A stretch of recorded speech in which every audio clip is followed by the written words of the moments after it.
मैं जब मैं पेपर देने जाती थी ना, तो ये देखती थी बच्चे बुक लेके बैठे हुए हैं, पढ़ रहे हैं, और एक मैं तो पहले सब कुछ पढ़ के आई हूँ, अब मैं क्या लेके बैठूँ, क्या पढ़ूँ। उनको देख के टेंशन में आ जाती थी यार, मैं क्या पढ़ूँ, क्या पढ़ूँ, इतनी देर में आधा घंटा पहले क्या ही पढ़ लेते होंगे। ये चीज़ एक आप कर सकते हो कि जब आप रिवीजन कर रहे हो तो उस टाइम पे अगर आपको लगता है कि हाँ ये क्वेश्चन अच्छा है और मतलब इसमें बहुत सारी चीज़ें यूज़ हो रही हैं, बहुत सारे कंसेप्ट इसमें यूज़ हो रहे हैं, तो उनको आप इम्पोर्टेंट मार्क कर लो, सो डेट के एग्ज़ाम के एक दिन पहले आप उनको देख सको। तो ये चीज़ मैं करती थी। एक मेरे फ्रेंड्स, कैसे हैं आप सभी। मेरी पिछली वीडियो में मैंने अब तक की अपनी पूरी जर्नी आपको बताई कि कैसे मैंने पढ़ाई की थी। अब बात करते हैं कि अब एग्ज़ाम आने वाले हैं, ठीक है। एग्ज़ाम्स के 1.5 महीना 2 महीना पहले की बात है। तो मैं ये करती थी कि स्टार्टिंग में 2 सब्जेक्ट पहले लेती थी, लेकिन फिर उसके बाद 15 दिन तो यही करा मैंने, 2 सब्जेक्ट। लेकिन फिर मैंने क्या किया कि 5 दिन एक सब्जेक्ट को देती थी, पर सब्जेक्ट 5 डेज। इससे क्या रहता था कि मेरे जैसे अपना टैक्स का ले लो, टैक्स में क्या है, 2 है, एक इनकम टैक्स और अपना जीएसटी। तो इस टाइप से 2.5 दिन एक हो गया, 2.5 दिन दूसरे दिन हो गए। तो ऐसे क्या रहता था ना कि पूरा सिलेबस हो जाता था। एक भी क्वेश्चन, हर एक क्वेश्चन को 2 से 3 बार मैंने मतलब रिवीजन के टाइम पे पढ़ लेती थी। तो ऐसा सीन था कि 5 डे पर सब्जेक्ट। अब इससे क्या रहा कि एक तो 4 से 5 में मेरा पहला रिवीजन था, मतलब पहले ही हो चुका था 2 से 3 महीने पहले। फिर उसके बाद 2 से 3 महीने में मेरे 2-3 रिवीजन और ले लिए थे, ये मेरा चौथा रिवीजन हो गया था। फिर एग्जाम्स के टाइम पे मैंने क्या कर लिया था कि मतलब सर हमें बताते थे कि जब आप रिवीजन करो तो उस टाइम पे क्या करना कि जो आपको लगे कि ये इम्पोर्टेंट है और मतलब इसमें सारे कंसेप्ट्स क्या हो रहे हैं, यूज हो रहे हैं, तो मैं उनको टिक कर लेती थी, इवन कंपाइलर में भी। और एग्जाम्स के टाइम पे वो आपको इजी इसलिए रहते हैं क्योंकि एग्जाम्स के टाइम पे अगर आप उन क्वेश्चंस को ही अगर करते हो तो उससे क्या होता है कि उस पूरे चैप्टर का एक जो भी कंसेप्ट उस चैप्टर में होता है वो यूज हो जाता है। तो ये चीज एक आप कर सकते हो कि जब आप रिवीजन कर रहे हो तो उस टाइम पे अगर आपको लगता है कि हाँ ये क्वेश्चन अच्छा है और मतलब इसमें बहुत सारी चीजें यूज हो रही हैं, बहुत सारे कंसेप्ट इसमें यूज हो रहे हैं, तो उनको आप इम्पोर्टेंट मार्क कर लो, सो डेट के एग्जाम के एक दिन पहले आप उनको देख सको। तो ये चीज़ मैं करती थी 1 महीने 1.5 महीने पहले। फिर जब एग्ज़ाम्स में पास आ गए थे उस टाइम पे बिल्कुल मतलब एग्ज़ाम के 1-2 दिन पहले सबसे पहला पेपर तो सबको ही पता है, ऑब्वियस है, अकाउंट्स का होता था। तो 2 दिन मैंने दे दिए थे अकाउंट्स को, पूरा हो गया था। और हमारे बीच में क्या रहा है कि लॉ में 2 दिन मिल गए थे।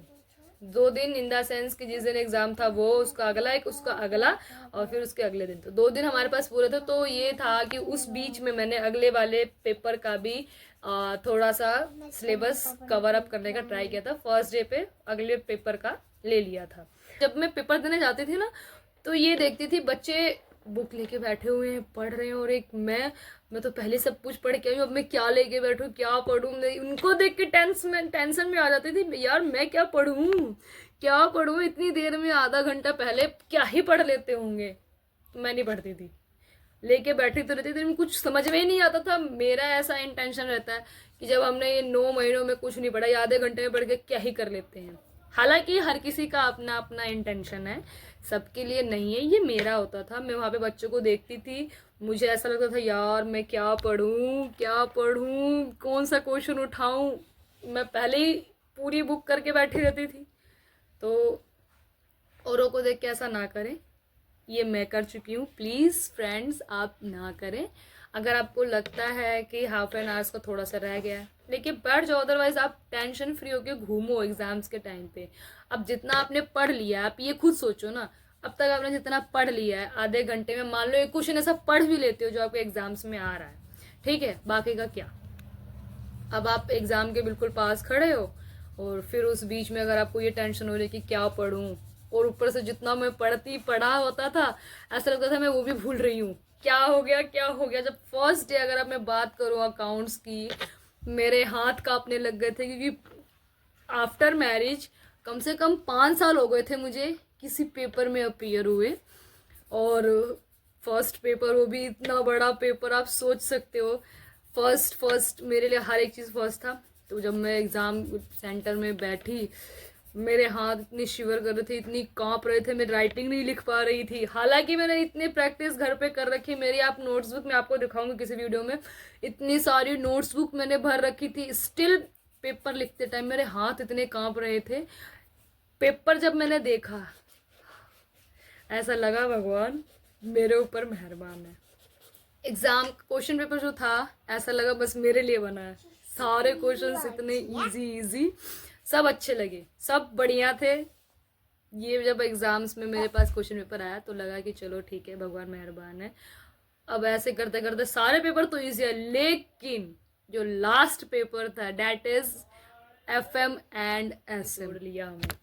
स्टार्टिंग के तीन तो ये समझ लो खेल थे। 3 के बाद जब अपने लोग कॉस्टिंग और अपना ऑडिट और FM और SM, हाय ऐसा लगा पता नहीं क्या होगा।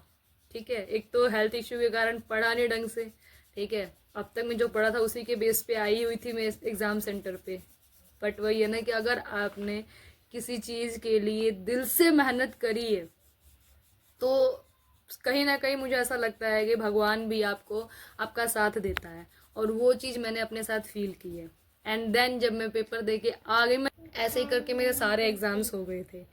अब सवाल ये उठता है, एग्जाम्स तो दे दिए, ठीक है, और मैंने यही सोच रखा था बस एक बार पेपर क्लियर हो जाए।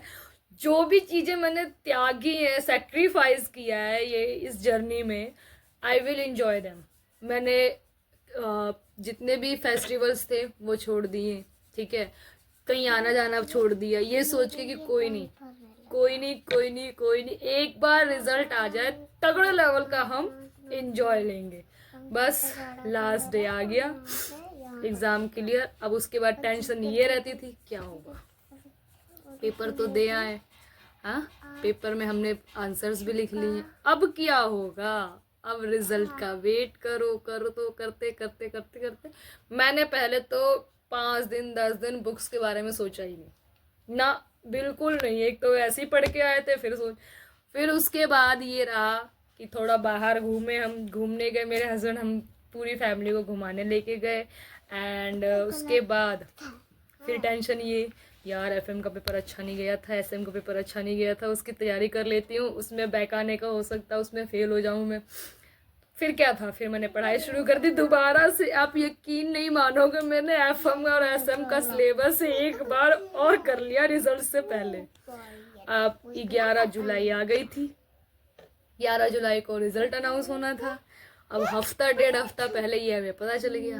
अब क्या हो, थक थक भी हो और पढ़ाई करूँ ना करूँ ये भी इंटेंशन। इस चक्कर में पहले FM कंप्लीट किया, फिर SM कंप्लीट किया, उसके बाद 2 से 3 दिन रह गए एग्जाम के रिजल्ट आने में। फिर क्या, फिर बस नींद गायब, रातों को नींद नहीं, दिन को नींद नहीं, क्या करें। ठीक है,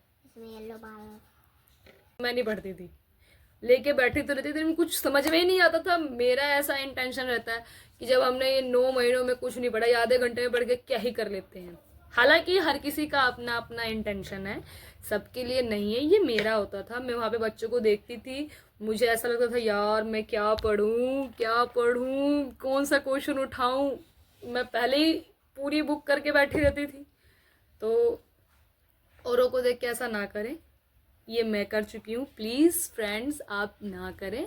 अगर आपको लगता है कि हाफ एन आवर्स का थोड़ा सा रह गया है, लेकिन बैठ जाओ, अदरवाइज आप टेंशन फ्री होकर घूमो एग्जाम्स के टाइम पे। अब जितना आपने पढ़ लिया, आप ये खुद सोचो ना, अब तक आपने जितना पढ़ लिया है, आधे घंटे में मान लो एक क्वेश्चन ऐसा पढ़ भी लेते हो जो आपके एग्जाम्स में आ रहा है, ठीक है, बाकी का क्या। अब आप एग्जाम के बिल्कुल पास खड़े हो और फिर उस बीच में अगर आपको ये टेंशन हो रही कि क्या पढ़ूं, और ऊपर से जितना मैं पढ़ा होता था ऐसा लगता था मैं वो भी भूल रही हूँ, क्या हो गया। जब फर्स्ट डे अगर अब मैं बात करूँ अकाउंट्स की, मेरे हाथ कांपने लग गए थे, क्योंकि आफ्टर मैरिज कम से कम 5 साल हो गए थे मुझे किसी पेपर में अपीयर हुए, और फर्स्ट पेपर, वो भी इतना बड़ा पेपर, आप सोच सकते हो। फर्स्ट मेरे लिए हर एक चीज़ फर्स्ट था। तो जब मैं एग्ज़ाम सेंटर में बैठी, मेरे हाथ इतनी शिवर कर रहे थे, इतनी कांप रहे थे, मैं राइटिंग नहीं लिख पा रही थी। हालांकि मैंने इतनी प्रैक्टिस घर पे कर रखी, मेरी आप नोट्सबुक मैं आपको दिखाऊंगी किसी वीडियो में, इतनी सारी नोट्सबुक मैंने भर रखी थी, स्टिल पेपर लिखते टाइम मेरे हाथ इतने कांप रहे थे। पेपर जब मैंने देखा, ऐसा लगा भगवान मेरे ऊपर मेहरबान है। एग्जाम क्वेश्चन पेपर जो था, ऐसा लगा बस मेरे लिए बना है।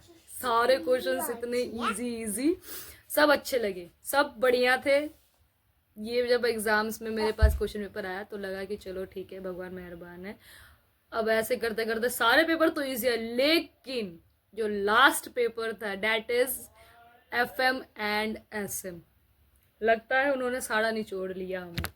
स्टार्टिंग के तीन तो ये समझ लो खेल थे। 3 के बाद जब अपने लोग कॉस्टिंग और अपना ऑडिट और FM और SM, हाय ऐसा लगा पता नहीं क्या होगा। ठीक है, एक तो हेल्थ इश्यू के कारण पढ़ा नहीं ढंग से। ठीक है, अब तक मैं जो पढ़ा था उसी के बेस पे आई हुई थी मैं एग्जाम सेंटर पे। बट वही है ना कि अगर आपने किसी चीज़ के लिए दिल से मेहनत करी है तो कहीं ना कहीं मुझे ऐसा लगता है कि भगवान भी आपका साथ देता है, और वो चीज़ मैंने अपने साथ फील की है। एंड देन जब मैं पेपर दे के आ गई, मैंने यही सोच रखा था बस एक बार पेपर क्लियर हो जाए। जो भी चीज़ें मैंने त्यागी है, सेक्रीफाइस किया है ये इस जर्नी में, आई विल एंजॉय देम। मैंने जितने भी फेस्टिवल्स थे वो छोड़ दिए। ठीक है, कहीं आना जाना छोड़ दिया, ये सोच के कि कोई नहीं, एक बार रिजल्ट आ जाए तगड़े लेवल का हम एंजॉय लेंगे। बस लास्ट डे आ गया, एग्जाम क्लियर। अब उसके बाद टेंशन ये रहती थी क्या होगा। पेपर तो दे आए, हाँ पेपर में हमने आंसर्स भी लिख लिए, अब क्या होगा, अब रिजल्ट का वेट करो तो करते करते मैंने पहले तो 5 दिन 10 दिन बुक्स के बारे में सोचा ही नहीं ना, बिल्कुल नहीं। एक तो ऐसे ही पढ़ के आए थे, फिर उसके बाद ये रहा कि थोड़ा बाहर घूमने गए, मेरे हस्बैंड हम पूरी फैमिली को घुमाने लेके गए। एंड उसके बाद फिर टेंशन ये, यार FM का पेपर अच्छा नहीं गया था, SM का पेपर अच्छा नहीं गया था, उसकी तैयारी कर लेती हूँ, उसमें बैक आने का हो सकता है, उसमें फेल हो जाऊँ मैं। फिर क्या था, फिर मैंने पढ़ाई शुरू कर दी दोबारा से। आप यकीन नहीं मानोगे, मैंने FM और SM का सिलेबस एक बार और कर लिया रिजल्ट से पहले। अब 11 जुलाई आ गई थी, 11 जुलाई को रिजल्ट अनाउंस होना था। अब हफ्ता 1.5 हफ्ता पहले ये हमें पता चल गया। अब क्या हो, थक भी हो, और पढ़ाई करूँ ना करूँ ये भी टेंशन। इस चक्कर में पहले FM कंप्लीट किया, फिर SM कंप्लीट किया, उसके बाद 2 से 3 दिन रह गए एग्जाम के रिजल्ट आने में।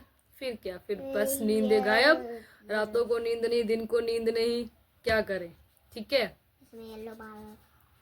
जब रात को नींद नहीं, दिन को नींद नहीं, और उसके बाद मेरा टाइम पास ये रहा। इसके मैं डेली पूछा करती थी, बेटा क्या लगता है मम्मा पास हो जाएगा, तो तुम क्या बोलता था, मम्मी पास हो जाएंगी। ये हमेशा बोलती थी, यही चीज़ मैं अपने हस्बैंड से पूछती थी, क्या लगता है यार कर पाऊंगी मैं क्लियर, वो भी पहला अटेम्प्ट। ये तो मेरे पूरे फैमिली के बैकग्राउंड में किसी ने भी ना तो CA कर रखा, ना ही हमारे लिंक में कोई CA है, तो ये चीज़ था। अब उसके बाद 11 जुलाई आ गई। अब सुबह से ही सारा काम निपटा के मैं बैठ गई। मेरे हस्बैंड ने ऑफ ले लिया, ऐसा नहीं करो, हस्बैंड ने ऑफ ले लिया। यहाँ बेड पे एक साइड वो बैठे, एक साइड मैं अपने फ़ोन में चेक कर रही, मेरे हस्बैंड अपने लैपटॉप पे। इवन थोड़ा सा वो बिजी थे तो उनको बाद में दिखा रिजल्ट। मैंने सबसे पहले अपना वेबसाइटें खोली, स्टूडेंट्स से पूछना शुरू किया कि भाई क्या रहा, आप लोगों का आना शुरू हुआ, तो बच्चों के आने शुरू हो गए। अब मैंने भी अपना डाला, अब मैंने भी अपने रोल नंबर्स वेबसाइट पे डाले, और जब डाला पहले तो 2-4 बार तो खुल ही नहीं रहा वेबसाइट, और मेरे हाथ इतने काँप रहे, फ़ोन भी हाथ में नहीं पकड़ा जा रहा ढंग से। सबसे पहले खुला, ऐसा रहा, एक बार खुल के एक ग्लिम्प दे गया, बोलते ना एक झलक आ गई, बस मैं इतना ही पढ़ पाई सक्सेसफुल, उसके बाद वो गायब हो गया। उसके बाद से मेरा रिजल्ट ही नहीं खुल रहा। एक तरफ खुश भी हो रही हूँ, एक तरफ दुखी भी जा रही हूँ कि पता नहीं वो क्या ही देखा मैंने।